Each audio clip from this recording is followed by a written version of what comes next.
It was a good car, but it was just a little bit ugly. You know, it was a third MPV, third SUV, and third WTF. This new one though, it's rather lovely. And in this video review, I'm going to tell you the 10 things you need to know about it, including why the heck I'm on this scooter. Ah!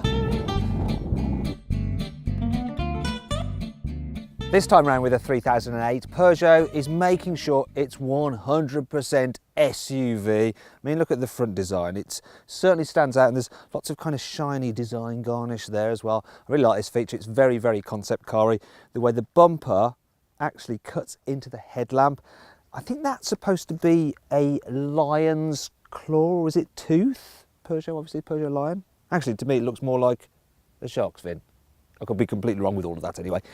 One thing I do like about the car though is how they've given it a clamshell bonnet, a bit like on a Land Rover.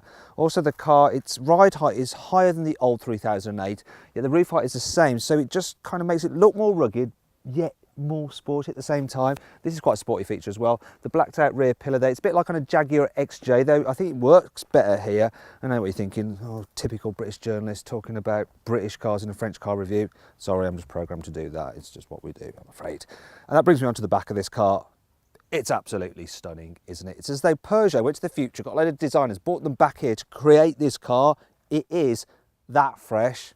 The only thing I don't like about it is that on low spec cars you get these horrible plastic fake exhausts, and that's just lame. But overall, I really like the look of this car. But what do you think? Click up there to vote whether you think this is hot or not. This particular car has the 1.6 litre turbocharged petrol engine, but you can only get it with an automatic gearbox, and the auto is generally quite good and smooth, though it can take a little bit longer than I'd like to respond when you... There you go, put your foot down. Anyway, who cares? No one's going to really be buying this engine, because if you're just going to do town driving and you want a petrol, just save some cash and get the 1.2 litre turbo petrol. However, if you're doing lots of motorway miles, you'll want one of the diesels, and you can get two 2 litres and pick one of those if you want to tow. However, if you don't want to tow, get one of the 1.6 litre diesels.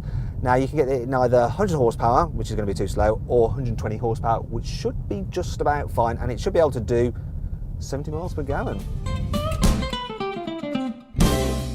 The interior of this Peugeot 3008 is just head and shoulders above the competition. I mean, in comparison, things like the Seat Ateca, the Volkswagen Tiguan, the Kia Sportage, the Nissan Qashqai, the Mazda CX-5, they're all just so achingly dull. Whereas this is wonderful. I love the way the cockpit wraps around you. I like the swooping effect of the dash, the way you've got fabric up here and on the doors. And even the small steering wheel with the dials on top actually works here. The seating position is spot on. I've got nothing to complain about. And the quality of the materials, I mean, really soft touch plastics up there and on the dash, even here, past the car wow flick test, no problem at all. Only when you reach further down there, they start to feel a bit cheap, but that's the case on most cars. I think in terms of quality, this is up there with premium brands such as Audi. Now there is one thing that may be a bit of a problem with this car for some people, and that's the starting price. So it begins from just under £22,000, which makes this 3008 a lot more expensive than a Seat Ateca. In fact, it's on a par pretty much with a Volkswagen Tiguan. But actually, if you're not a badge snob, that doesn't matter, because I think this car feels more premium than the Tiguan, and it's got really, really impressive standard equipment as well. And anyway, it doesn't really matter the list price. What matters is the price you pay at the dealership. And if you click up there to go to carwow.co.uk, you can save an average of £3,600 on a new car.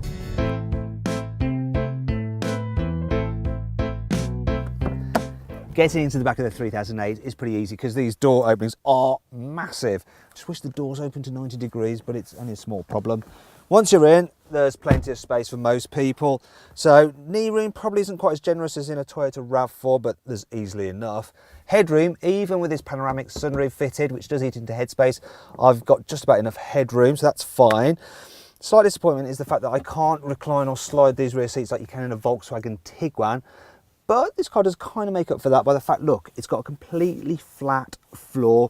So if you need to carry 3 people, there's absolutely loads of foot space. The only problem is this centre console does kind of get in the way of your shins.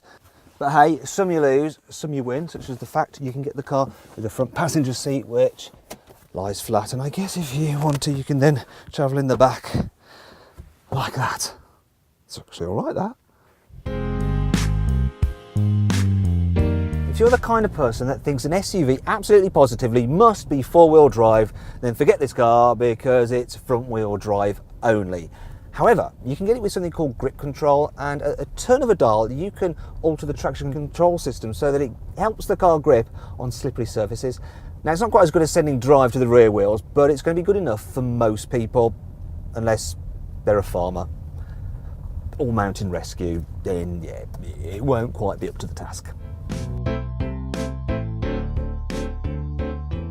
It's important for a car such as this to have lots of cubby spaces so you can hide away all your family's detritus and prevent it looking like a rubbish tip after about 300 or 400 miles. So let's count how many cubbies are in this car. 1, 2, 3, 4, 5, 6, 7, 8, 9, 10 and 11. 12, 13, 14, 15, 16.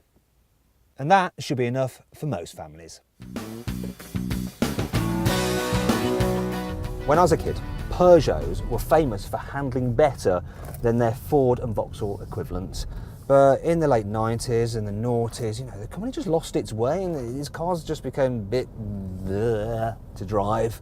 However, Peugeot sorted things out, and this 3008 is proof. You see, for a tall vehicle, it handles very well. It doesn't lean much in the corners, and this little steering wheel, it makes sense when you're trying to like dart through traffic or, you know, make quick turns. Now, don't get me wrong, this is no sports car, but then it doesn't need to be, does it? It just needs to get you to your destination safely and swiftly if you need it to. And the good thing is that Peugeot haven't sacrificed comfort in the interest of handling. They've got the balance just right, unlike Seat with the Ateca. Yeah, this is a comfy car and it drives as well as you ever need it to. You can get the 3008 with hands-free boot opening. There we go. A little bit slow like all these electric tailgates, but the boot itself, the capacity is nice and large. It's good for this class of car. And there's lots of lovely features as well. You've got a completely flat load bay. I can lower the rear seats by pulling these levers. There's various tethering points about the place. It's netting. And also, look, you've got a 12-volt socket there. And people often ask, what do you need a 12-volt socket for in the back of a car? Well, you can use it for charging your Peugeot e-kick scooter. There we go. So if I just put this down, I can pull that up, lock it in place, rotate the handles out, and voila! Oh, it's not so good off-road as it is on-road.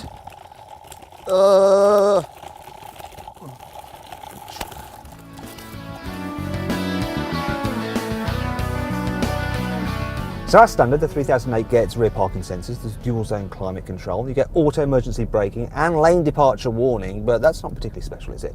However, this is, all models get this 12-inch digital driver's display and it looks glorious. I can change the different views of it as well, and that is something Audi will charge you quite handsomely for on its cars. It's standard here on this Peugeot. You also get this large central infotainment screen which you control most of the car's functions through, and it's much better than the system in old Peugeots, though still probably not the best on the market.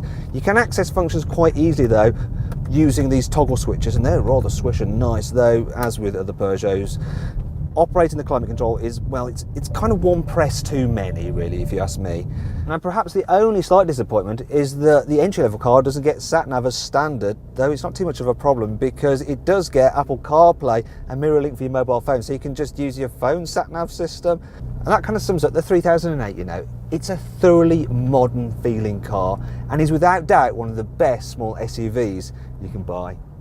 If you enjoyed this video, please like it, share it and subscribe to our channel. And if you click on the video windows, you can watch our reviews of the Volkswagen Tiguan and the Seat Ateca.